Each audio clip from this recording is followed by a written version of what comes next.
Welcome to the slop farm. Enjoy the video.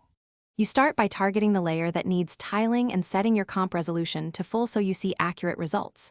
Once done, pre-compose if the layer has timer mapping or pixel effects. This prevents sampling errors. Now open Effect Controls and apply Motion Tile. Set output width and height to 2 to double tiles across both axes.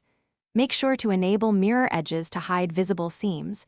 If you need original proportions, leave stretch unchecked. This gets the effect visible and clean.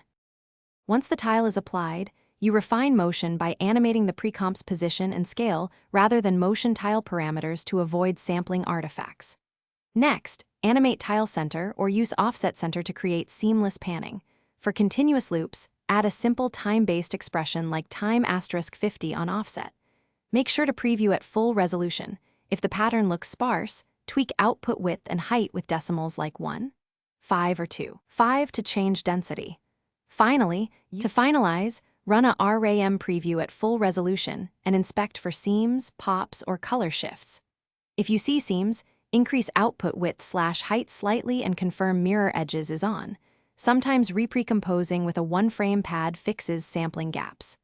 If frames pop during playback, pre-render the tiled pre-comp to a lossless file and replace the clip in the main comp for stable playback. And if color shifts appear, check color management and render with the same color profile to maintain consistency. Thanks for watching. Consider subscribing if we helped you today.